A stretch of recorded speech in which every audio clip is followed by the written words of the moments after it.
أعوذ بالله من الشيطان الرجيم بسم الله الرحمن الرحيم الحمد لله رب العالمين الرحمن الرحيم مالك يوم الدين إياك نعبد وإياك نستعين اهدنا الصراط المستقيم صراط الذين أنعمت عليهم غير المغضوب عليهم ولا الضالين. الحمد لله والصلاة والسلام على رسول الله سيدنا ومولانا محمد بن عبد الله وعلى آله وصحبه ومن والاه أما بعد. Hadirin hadirin Allah wa iyyakum, sidang salat subuh yang dimuliakan oleh Allah Subhanahu wa taala. Alhamdulillah, puji syukur mari kita selalu haturkan kehadiran Allah Subhanahu wa taala yang telah memberikan kita inayah, pertolongan sehingga memasukkan ke dalam jiwa kita untuk senantiasa istiqomah melaksanakan ibadah kepada Allah Subhanahu wa taala, termasuk di dalamnya adalah istiqomah melaksanakan salat subuh berjamaah dan istiqomah melaksanakan apa yang diperintahkan oleh Rasulullah SAW untuk akselerasi percepatan perolehan amal pahala kita di sisi Allah Subhanahu wa taala. Orang siapa yang berangkat sholat ke masjid, kemudian sholat berjamaah subuh, duduk diam, zikir kepada Allah Subhanahu wa taala hatta tatlu'a syamsu, sampai terbitnya matahari, maka kemudian dia melaksanakan sholat 2 rakaat, maka dia memperoleh pahala seperti seseorang yang sedang melaksanakan ibadah haji dan umrah sempurna. Kita lanjutkan hadirin hadirat Allah wa iyyakum, apa yang kita bahas kemarin tentang kesalahan-kesalahan umum dalam sholat yang harus dihindari. Jadi kita sudah sama-sama tahu, selalu senantiasa khatib, da'i, muballigh menyampaikan bahwa sholat adalah tiang agama kita. Karena tiang agama, maka tidak bisa sembarangan kita melaksanakan ibadah sholat ini. Salah dalam hal ibadah sholat, tidak benar kita melaksanakan ibadah sholat, maka nanti di akhirat amal-amalan kita yang lain itu tidak diperiksa oleh Allah Subhanahu wa taala, tidak dikoreksi lagi, tidak dihisab lagi. Fasadat wasairu amalih, amal-amal kita yang lain rusak semua hanya gara-gara sholat kita rusak. Bagaimana sholat rusak? Pertama, tidak melaksanakan sholat. Ya, kalau sudah tidak melaksanakan sholat, amal-amalan yang lain pun secara otomatis hilang di hadapan Allah Subhanahu wa taala.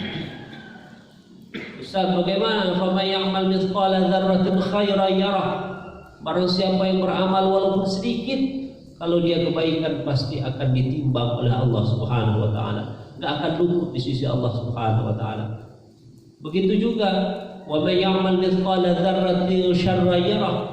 Kalau perbuatan itu jelek, walaupun sekecil zarrah, biji atom sekalipun, biji sawi sekalipun, maka tetap akan ditimbang oleh Allah Subhanahu wa taala, akan didapatkan perhitungan dari Allah Subhanahu wa taala. Bagaimana dengan itu, Ustaz? Jawaban kita adalah bahwa apapun yang kita lakukan semuanya dalam koridor dan prosedur Allah Subhanahu wa taala. Jadi ketika sesuatu itu akan diterima, sesuatu itu akan diperiksa kalau sesuai dengan prosedur. Ada pendaftaran CPNS tahun 2018. Formasinya sudah dijelaskan, umurnya sudah dijelaskan, tempatnya sudah dijelaskan, aturan mainnya sudah dijelaskan. Itu namanya koridor, aturan main, juklak, juknis. Maka kalau seseorang nggak ikut salah satunya saja, maka manfaat lainnya itu tidak akan bisa didapat. Nah, begitulah juga dengan kita ibadah. Juklak juknisnya sudah jelas, sholat itu tiang agama. Jadi kalau sholatnya nggak betul, sholatnya nggak dilaksanakan, yang lain tidak diterima, itu mutlak. Nah, mutlak. Maka harus kita jaga. Rasulullah sabdakan kepada kita semua, ada orang yang ibadah sholatnya 60 tahun. Amal ibadah dia salat dia 60 tahun, tapi satu waktu pun dari 60 tahun itu tidak diterima oleh Allah Subhanahu. Satu waktu pun, padahal satu hari 5 kali salat. Satu minggu 35 kali, satu tahun kalikan saja. Kalikan 60 tahun. Tetapi jangankan satu tahunnya yang ditolak atau 10 tahunnya yang ditolak, atau yang diterimanya 10 tahun, ternyata satu waktu pun dari 60 tahun yang kita laksanakan itu tidak diterima oleh Allah Subhanahu wa ta'ala. Bertanya para sahabat, ya Rasulullah, kenapa itu bisa terjadi? Rasulullah katakan, yatimur ruku wa la yatimus sujud. Yatimus sujud wa la yatimur ruku. Orang-orang yang semacam ini adalah orang-orang yang tidak tumakninah di dalam ibadah salat. Dia tumakninah, dia sempurnakan rukuknya, sujudnya enggak sempurna.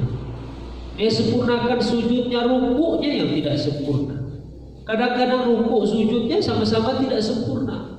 Maka orang yang semacam ini, walaupun jungkir balik ibadah salatnya, tidak diterima oleh Allah Subhanahu wa ta'ala. Bukan kita yang ngomong ini, Rasulullah yang punya syariat Islam. Maka satu hari kami akan bacakan sebuah hadis yang diriwayatkan oleh sahabat Abu Hurairah radhiyallahu anhu, anna Rasulullah sallallahu alaihi wasallam dakhala al-masjid. Suatu hari Rasulullah masuk ke masjid. Abu Hurairah ada di dalamnya. Fa dakhala rajulun fa shalla, maka datanglah seseorang laki-laki, kemudian dia salat di satu bagian di masjid tersebut. Ada Rasulullah, ada saya, ada beberapa sahabat yang lain. Maka thumma jaa fa sallama ala Rasulillah sallallahu alaihi wasallam. Sudah selesai dia salat sunnah berarti. Maka fa sallama ala Rasulillah. Dia mengucapkan salam kepada Rasulullah sallallahu alaihi wasallam. Assalamualaikum ya Rasulullah. Faradda Rasulullah sallallahu alaihi wasallam assalam. Kemudian Rasulullah menjawab assalam. Assalam saja, assalam. Qala, lantas Rasulullah menambahkan, berkata, bersabda Rasulullah, irji' fasal fa innaka lam tusal. Balik lagi kamu salat, sesungguhnya hakikatnya kamu ini belum salat. Balik lagi kamu salat. Faraja'a ar-rajulu fa shalla kama kana shalla. Kemudian balik lagi orang tersebut salat di tempatnya tadi dan salat seperti apa yang dia lakukan tadi. Thumma ja'a ila Nabi sallallahu alaihi wasallam. Kemudian setelah selesai salat, datang lagi kepada Rasulullah sallallahu alaihi. Assalamualaikum ya Rasulullah. Faqala Rasulullah sallallahu alaihi wasallam wa alaikassalam. Rasulullah menjawab waalaikumsalam. Thumma qala, kemudian Rasulullah bersabda lagi, irji' fasal fa innaka lam tusal. Kamu balik lagi, kamu salat lagi. Sesungguhnya kamu ini belum salat. Hatta fa'ala dzalika thalatha marrat, sampai bolak-balik sampai 3 kali. Yang ketiga kali selesai, faqala rajul, orang tersebut berkata, salah seorang sahabat ini berkata kepada Rasulullah, walladzi ba'atsaka bil haqq, demi zat yang mengutusku wahai Rasulullah sallallahu alaihi wasallam, la uhsinu ghaira hadza, saya enggak bisa salat lebih baik daripada yang saya lakukan tadi. Mentok itu sudah. Enggak bisa lagi saya salat lebih dari apa yang saya lakukan tadi. Itulah cara salat saya. Jadi kalau disuruh 1 kali begitu, 2 kali begitu, ini sudah ketiga kali begitu juga. Andaikan kau suruh saya 10 kali salat, ya seperti itu juga, enggak ada bedanya, kata beliau. Kemudian qala alimni, maka tolong ajari aku ya Rasulullah. Begitu sama. Bukan marah-marah. Orang ini nyuruh terus bolak-balik. Setelah diperintahkan kerjakan lagi, perintahkan kerjakan lagi. Kemudian alimni, ajari aku ya Rasulullah.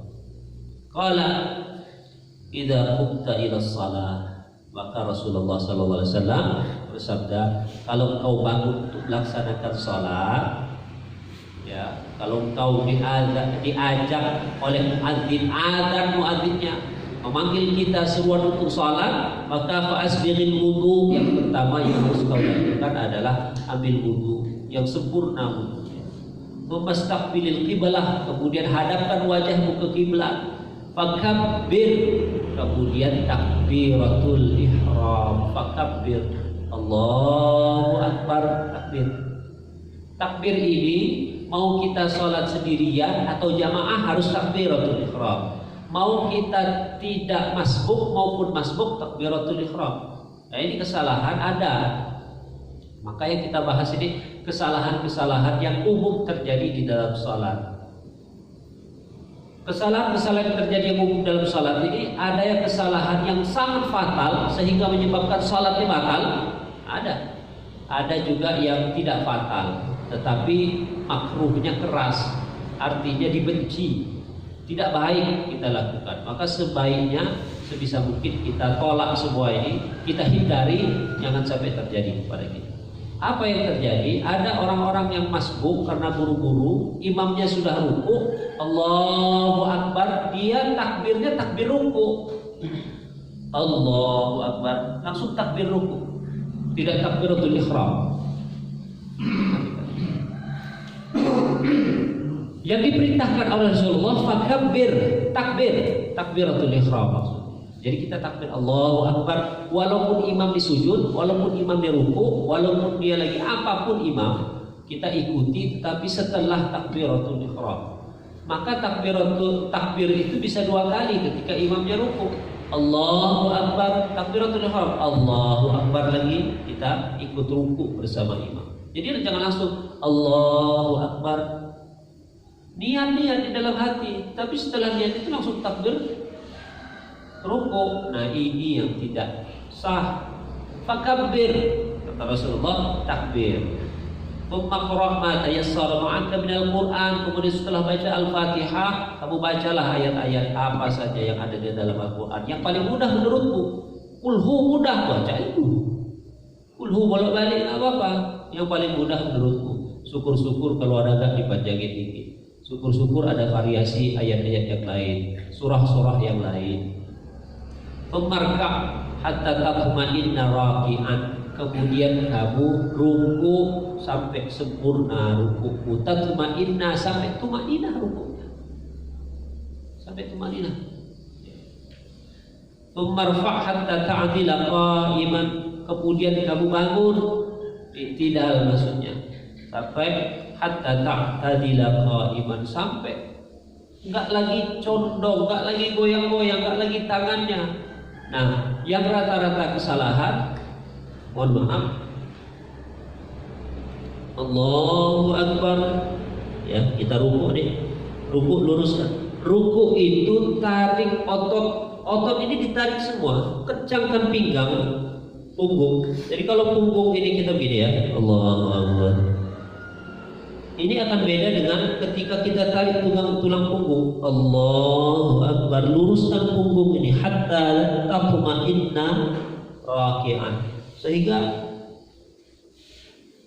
luruskan punggung ini selurus-lurus yang bisa kita luruskan.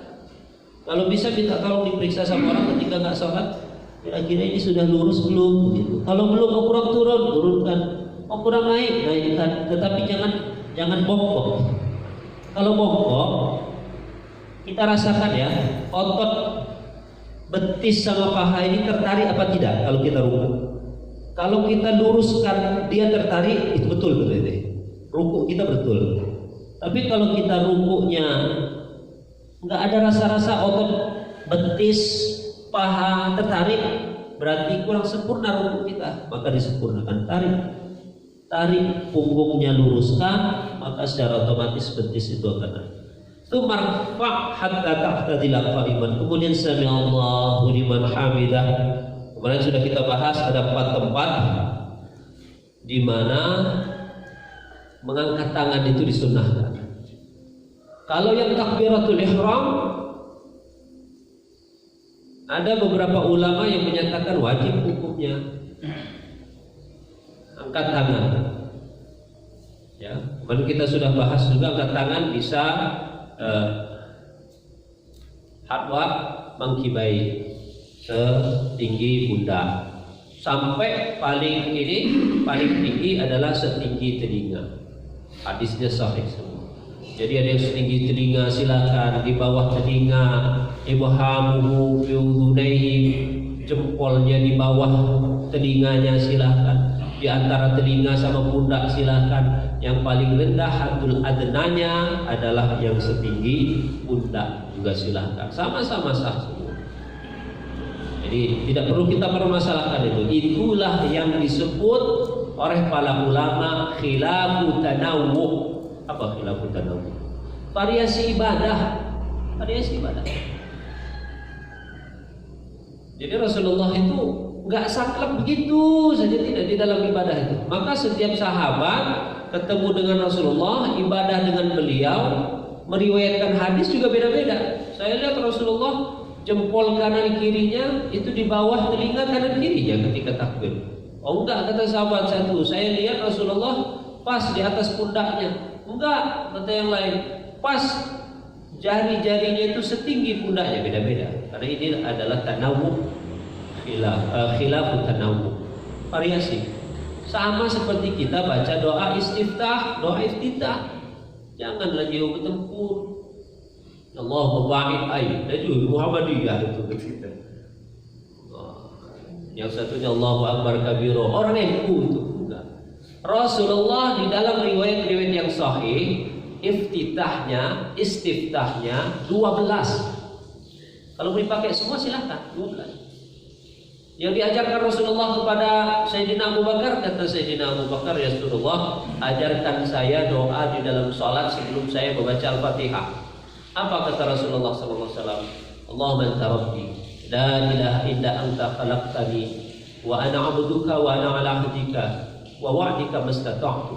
Abu'u laka bi ni'matika alayya wa abu'u bi dhanbi faghfir li fa innahu la yaghfiru dzunuba illa anta. Doa iftitahnya itu. Ada lain riwayat Wa'il bin Hujr yang kita bahas kemarin, apa? Allahu Akbar, alhamdulillah hamdan katsiran thayyiban mubarakan fih. Singkat, ringkas. Langsung bismillahirrahmanirrahim, alhamdulillahirabbil alamin. Ada 12 sahih semua. Maka enggak perlu kita berdebatkan. Yang kita masalah, tadi enggak baca iftitah. 12 pilihan 12. Nanti kapan-kapan saya kopikan print out. Artinya coba variasi ini, tak tahu apa namanya khilafu tanawwu ini variasi dari Rasulullah. Kalau kita sholatnya tahajud malam, apa yang paling bagus sebenarnya? Iftitahnya apa baca? Oh sholatnya mulai dari subuh, zuhur, asar, maghrib, isya apa? Baca lagi. Oh sholatnya sholat duha, iftitahnya enaknya ini, baca lagi. Sholat yang lain sehingga variasi kita ada. Oh menyalahi? Enggak. Rasulullah semua praktekkan. Maka jangan sampai sedikit-sedikit mana yang paling pas, yang lain tidak pas. Nah itu yang enggak pas. Ini yang paling bagus, yang lain tidak bagus, itu yang tidak bagus. Nah, kemudian bangun dan ruku tadi, banyak sekali kesalahan kita. Menurut mazhab Syafi'i itu justru membatalkan sholat kita. Sami'allahu liman hamidah. Ini tangan digoyang-goyang.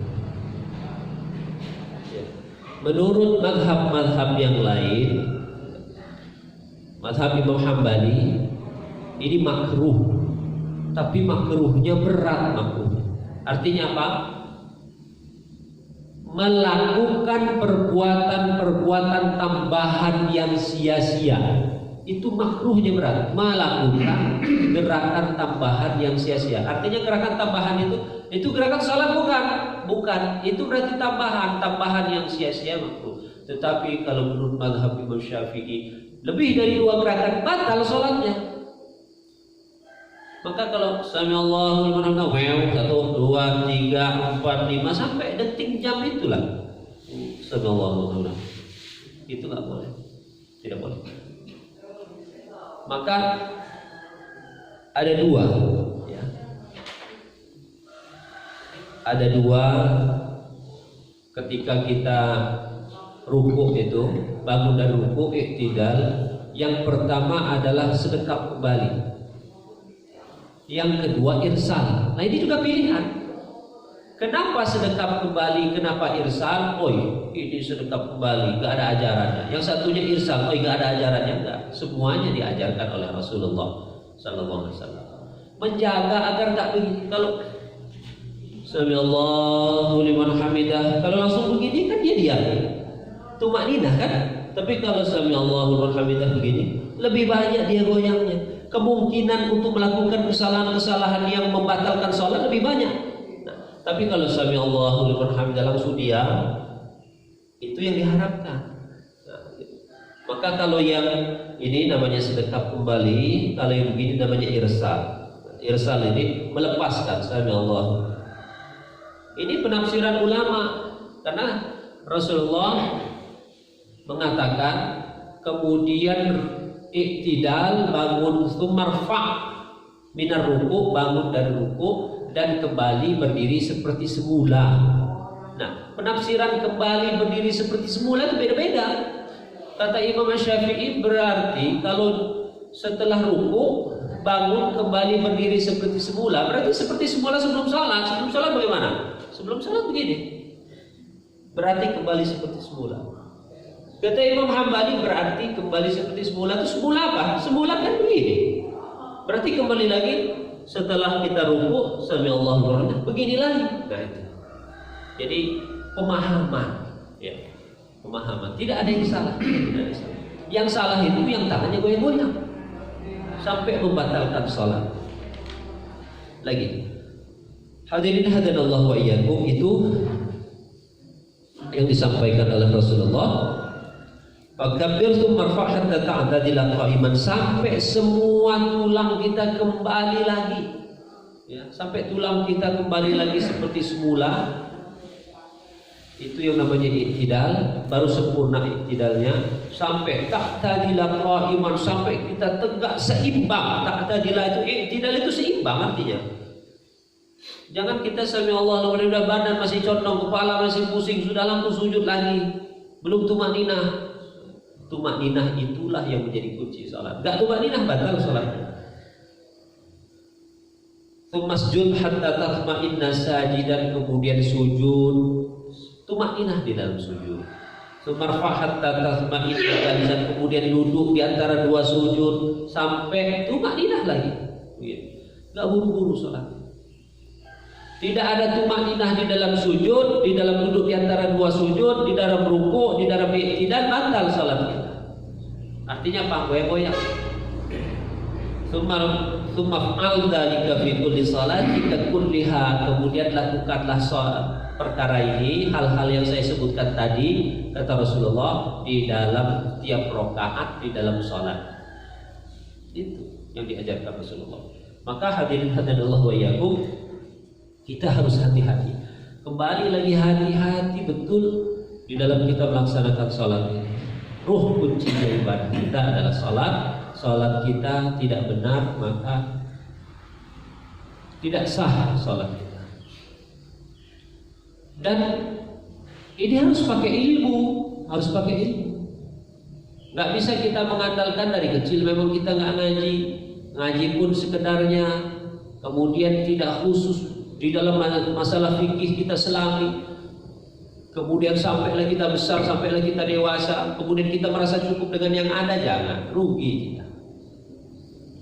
Maka perkara yang selain yang kami sebutkan itu, kesalahan-kesalahan umum dalam salat yang perlu kita hindari adalah menoleh ke atas, ke kiri dan ke kanan ketika salat. Ya, noleh, toleh. Toleh ke kiri, toleh ke kanan, apalagi toleh ke atas, lihat ke atas. Menoleh ada dua, ada noleh kepala, ada noleh mata. Sama-sama tidak boleh. Kalau noleh kepala lebih dari dua gerakan batal salat kita. Menurut mazhab Imam Syafi'i batal. Kiri kanan, jadi kiri lagi batal sudah. Untuk apa toleh? Itu masuk dalam kriteria tadi adalah melakukan gerakan-gerakan tambahan yang sia-sia di dalam salat. Gerakan tambahan apa saja?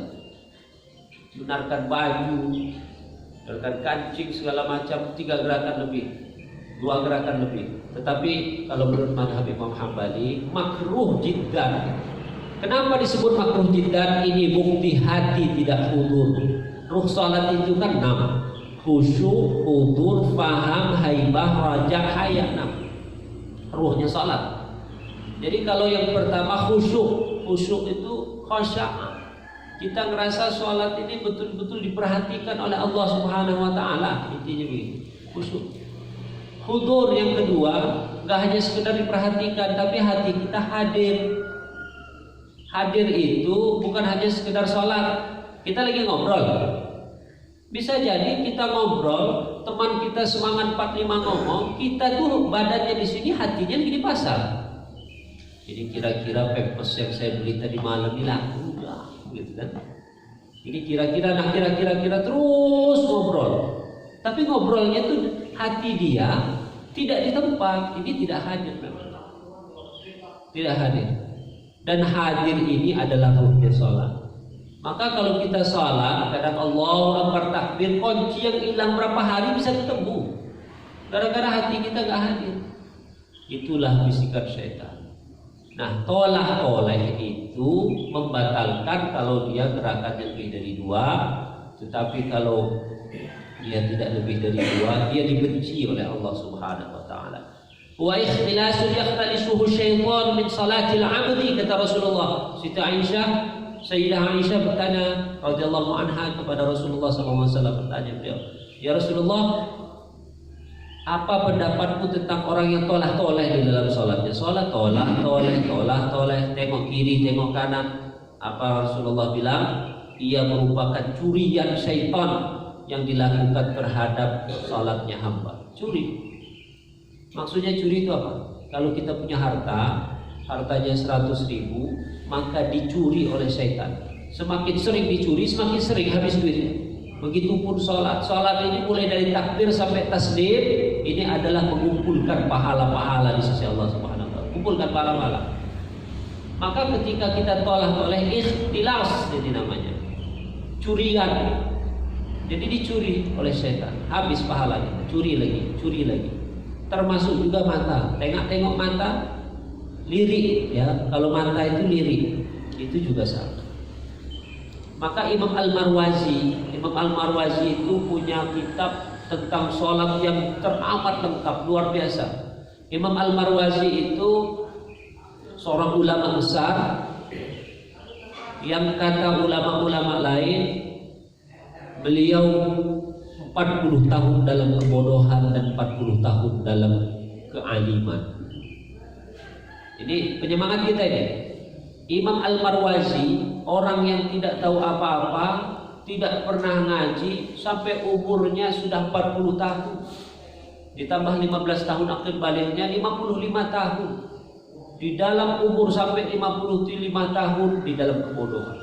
Tetapi masuk umur 55 tahun, beliau kemudian merasa bahwa diri ini teramat kurang, diri ini lemah, sholatnya gak bagus, ibadahnya gak bagus, sebentar lagi menghadap Allah Subhanahu wa taala.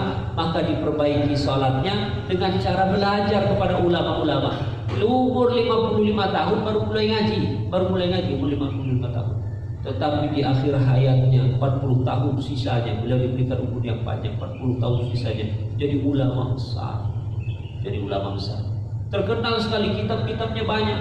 Bahkan hadis-hadis yang diriwayatkan beliau ini banyak. Yang saya bacakan tadi termasuk adalah hadis-hadis yang diriwayatkan oleh Imam Al-Marwazi. Yang saya bacakan tadi.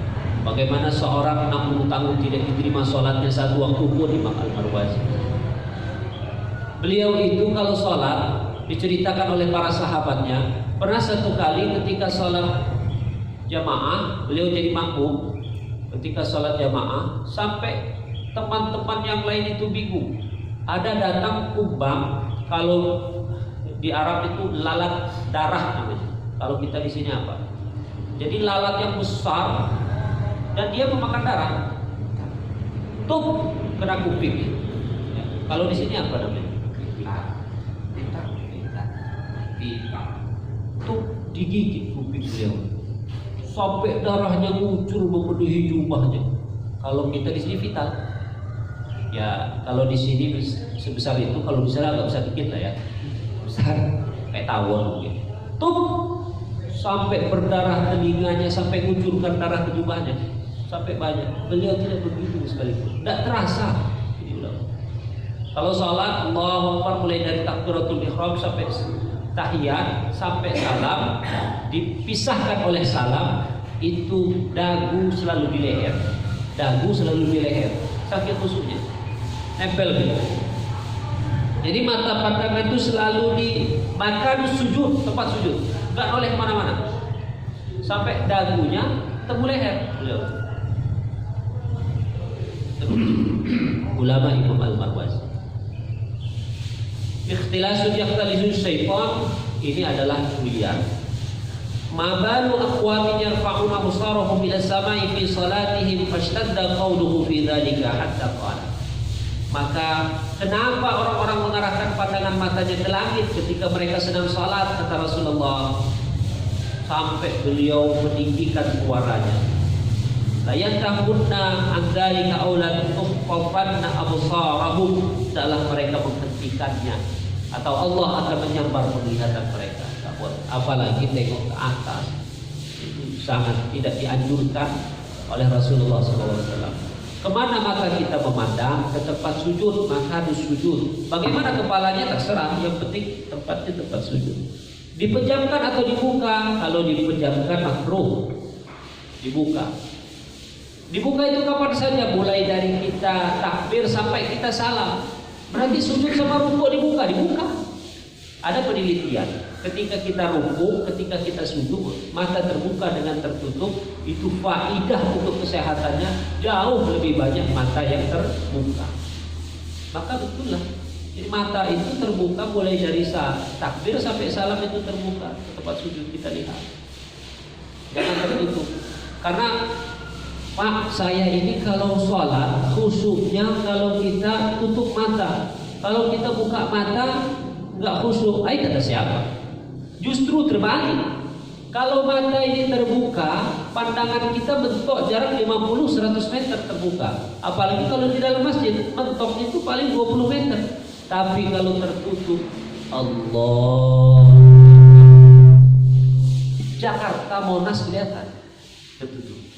Allahu Akbar. Padi yang menguning di sawah kelihatan. Kalau tertutup, ratusan kilometer kelihatan. Tapi kalau terbuka mentok, maka makruh kalau ditutup. Kalau nggak khusyuk, justru terbalik. Khusyuknya itu kalau yang terbuka, dibiasakan.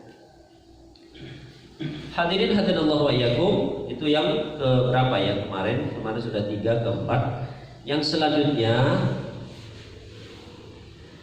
ini sangat penting untuk kita. Salat tidak menghadap sutrah.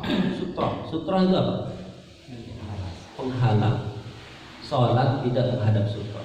Sutrah ini untuk siapa? Sutrah ini untuk imam kalau salat berjamaah, dan untuk kalau kita salat sendirian, imam atau kita salat sendirian, salat sunnah itu sendirian. Sutrah ini apa sih? Sutrah ini rupanya bisa dinding. Kalau kita di sini bisa tas, bisa tiang, bisa punggung. Nah ini perlu diperhatikan, bisa punggung teman. Jadi kalau Sayyidina Ibnu Umar salat di masjid tidak ada yang lain-lain, maka minta tolong punggung gigir temannya itu menjadi sutrah. Jadi kalau kita harus pahami, kalau kita duduk di belakang kita ada yang salat, jangan malah kita pergi. Kita lagi duduk, la ilaha illallah, la ilaha illallah. Oke, kayak ada orang di belakang. Ada orang lagi sholat, malah kita itu justru terbalik. Kalau orang lagi sholat di belakang kita, jangan menghindar karena kita dijadikan sutrah, penghalang. Nanti saya disembah. Enggak. Yang sholat itu gak pernah nyembah kita. Sama kita kalau makmuman, apa yang di belakang nyembah kita? Tidak. Kita dijadikan sutrah. Nah, jadi mulai sekarang kalau ada yang sholat pas di belakang kita kalau memang terlalu mepet, kita maju. Kira-kira kepalanya itu kena pantat kita enggak? Kita maju. Tetapi jangan kita menghindar yang dijadikan sutrah, tas atau apa. Nah ini hukumnya ada 2. Imam Asy-Syaukani mengatakan hukum ada sutrah itu wajib, tidak bisa tidak. Tetapi jumhur ulama termasuk mazhab yang 4, Imam Syafi'i, Hambali, Hanafi, Maliki, menyatakan sunnah. Tapi sunnahnya dikukuhkan sekali. Sebagaimana sabda Rasulullah SAW, "Idza shalla ahadukum falyusalli ila sutratin wal yadnu minha." Maka ketika kalian melaksanakan salat, hendaklah ia salat dengan menghadap sutrah dan mendekatlah kepadanya. Salat menghadap sutrah. Sutrahnya apa? Bisa tembok, bisa tiang. Maka di dalam riwayat yang pernah kita sampaikan dulu, kalau datang waktu maghrib, kemudian sudah berwudu semua para sahabat, berbondong-bondong masuk Masjid Nabawi, kemudian rebutan tiang. Kan ada kan? Rebutan tiang. Untuk apa? Melaksanakan sholat sebelum maghrib. Sampai Rasulullah datang. Jadi sholat sebelum maghrib itu disunahkan sebelum datang, walaupun dia tidak masuk sholat rawatib. Tiang yang dijadikan sutra. Maka tidaklah kita sholat kalau kita tidak ada sutranya. Hadis riwayat Imam Abu Daud dari sahabat Abu Sa'id Al-Khudri. Idza shalla ahadukum ila syai'in yastaruhu minan nas farada ahaduhum ay yahtaza baina yadayhi falyadfa'hu. Maka ketika kalian melaksanakan sholat, kalian cari sutrah, cari penghalang antara kalian dengan Ka'bah, antara kalian dengan Masjidil Haram, antara kalian dengan kiblat, dan untuk menghalangi agar manusia tidak lewat. Fa arada ahadun ayyajtaza baina yadayhi, kalau ada seseorang yang memaksa untuk lewat depan kita, falyadfa'hu, maka halangi. Jadi kalau kita sholat di Arab sana, kalau ada orang sholat begini, itu bukan ngajak salaman. Gini, langsung kita salami. Ya Pak, bukan. Maksudnya jangan lewat depan saya. Nah, kalau kita di Indonesia kan nggak umum. Padahal itu tidak membatalkan. Kita sholat, ada anak kecil mau lewat, kita halangi. Kalau dia lewat sebelah kiri, kita halangi. Itu tidak membatalkan sholat. Justru itulah yang diperintahkan oleh Rasulullah SAW. Jangan lewat depan sholat, jangan lewat depan orang sholat, nggak boleh, dihalangi. Kalau dari kanan dihalangi kanan, maka ditaruhlah sutra. La tusalli illa ila sutrah, janganlah kalian sholat kecuali di hadapan kalian ada sutra. La tusalli illa ila sutrah, jangan kalian sholat kalau tidak ada sutra di depan kalian.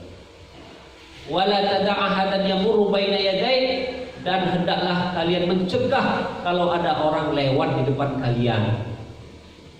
Fa in aba fal tuqatilhu. Nah ini. Kalau kita hadangi dia tetap ngotot, fal tuqatilhu, perangi dia, ajak berantem. Begitu. Fa inna ma'ahul qarin, wa fi riwayah fa inna ma'ahu syaitan. Maka sesungguhnya kalau ada orang yang mau lewat di depan orang sholat, dihalangi tetap dia ngotot, fa inna ma'ahu syaitan, sesungguhnya syaitan menyertai dia. Masyaallah. Fa inna ma'ahul qarin, sesungguhnya dia disertai oleh syaitan. Maka harus diperangi. Ini perintahnya. Maka Imam Asy-Syaukani katakan wajib kalau begitu sutrah, tidak bisa tidak. Maka kalau kita salat, sutrah itu apa sih? Di antaranya adalah, mohon maaf, ini sajadah-sajadah ini termasuk sutrah. Jadi kalau kita salat sendirian, kita ambil satu ya sajadah itu, batas daripada sajadah ini adalah sutrah. Maka kita nggak boleh lewat sembarangan orang salat. Ini pada intinya di situ. Jadi ada dua hukum. Hukum yang pertama, taruhlah kita tidak ngambil yang wajib. Hukum yang pertama, kalau kita sholat, kita ambil sutroh kita ambil perbatas, itu sunnah. Tetapi yang kedua, orang yang ketika melihat orang lain sholat, kalau kita paksa melewati, itu hukumnya haram. Nah, dua ya. Jadi yang pertama sunnah untuk buat sutroh, yang kedua wajib untuk orang di luar yang sholat itu menjaga sutroh orang lain. Wajib hukumnya, tidak bisa tidak. Lau ya'lamul maru baina yadayil musalli madza alaih. Kalau saja kata Rasulullah SAW, orang yang lewat di depan orang yang sholat itu tahu nanti azab yang akan dia peroleh nanti di akhirat. Ayat ini. Kalau saja orang yang lewat di depan orang sholat itu tahu apa azab yang nanti dia peroleh di akhirat nanti, lakana ayyaqifa arba'ina khairan lahu, maka dia lebih baik tunggu 40 tahun. Ayo buru-buru ini warungmu dibuka, buru-buru ini kantor mau kerja, buru-buru mobilmu pergi. Kita tengok ke belakang, mau berangkat, di depan kita, di belakang kita ada orang yang sholat di sini. Kita harus lewat sini. Maka kata Rasulullah, lakana ayyaqifa arba'ina khairan lahu. Maka kalau dia ini sholatnya 40 tahun, sholat 40 tahun tak bangun, kita lebih baik tunggu selama 40 tahun. Ini apa ya, majazi betul, kan nggak mungkin sampai 40 tahun. Ay, 1 menit saja sudah lama betul kita nunggu. Ini 40 tahun diperintahkan oleh Rasulullah. Artinya apa? Lau ya'lamul maru baina yadayil musalli. Kalau saja kita tahu adab yang nanti akan ditimpakan oleh Allah Subhanahu wa taala kepada orang yang lewat di depan orang salat, mada alaih, apa yang akan ditimpakan kepadanya? Kalau tetangganya, temannya salat 40 tahun dia tunggu sampai dia salam. Begitu. Kita ni kadang sopannya kita orang Indonesia, dan begini tak ngaruh. Ya?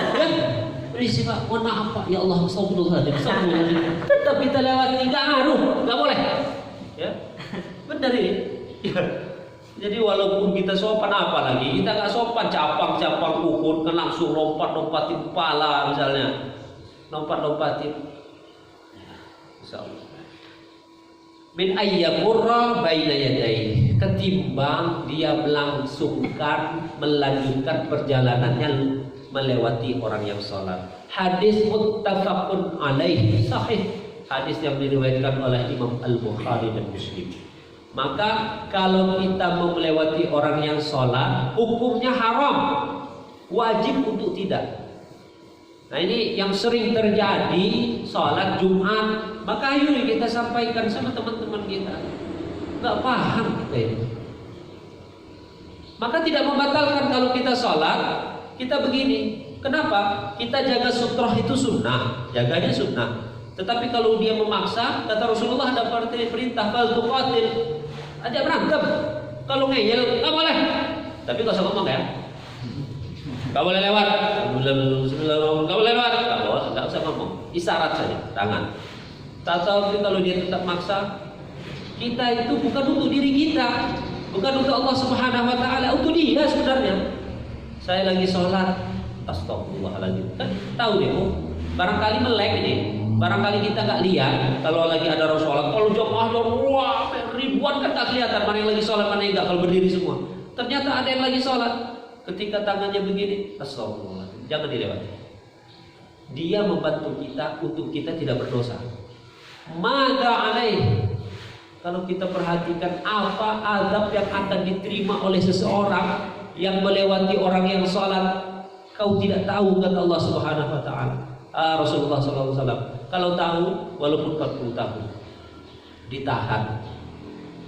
Itu hadirin Allah wa iyyakum, sholat yang kita bisa kerjakan di depan sutroh, jangan sampai kita melewati. Dan sutroh itu, nah ini tembok. Jadi kalau kita sholat sunnah juga mikir-mikir, sholat sunnah setelah sholat, ya, sholat maghrib, sholat isya, sholat apa saja, sholat sunnah setelah sholat wajib, itu cari sutroh.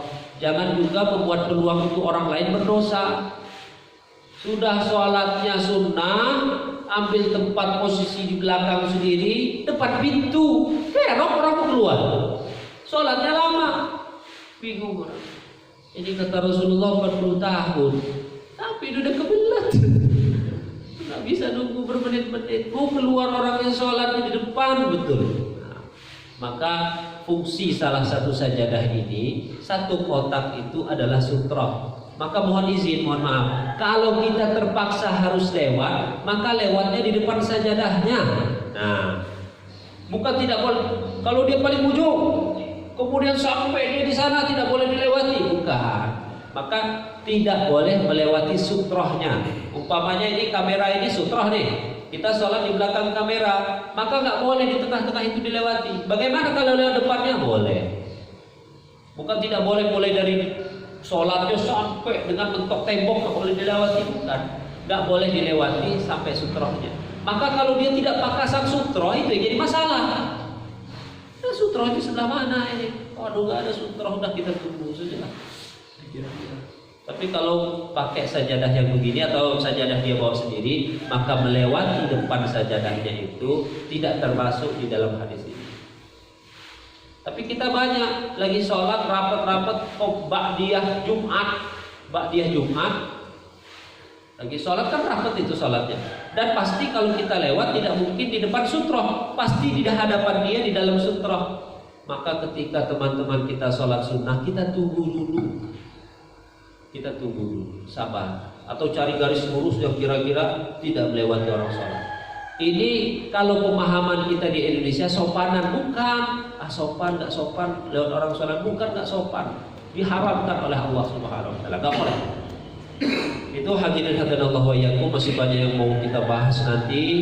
Perkara-perkara yang diharamkan, dimakruhkan, tidak diperbolehkan, larangan-larangan, dan hal-hal yang seharusnya tidak perlu kita lakukan di dalam sholat atau di luar sholat berkaitan dengan sholat, tetapi umum terjadi di masyarakat kita, akan kita bahas. Mudah-mudahan ini semua bisa dipahami. Waktu isyraq jam 5:30 sampailah kita tutup pengajian kita dengan membaca doa kifaratul majlis. Subhanakallahumma wa bihamdika asyhadu an la ilaha illa anta astaghfiruka wa atubu ilaik. Wassalamualaikum warahmatullahi wabarakatuh.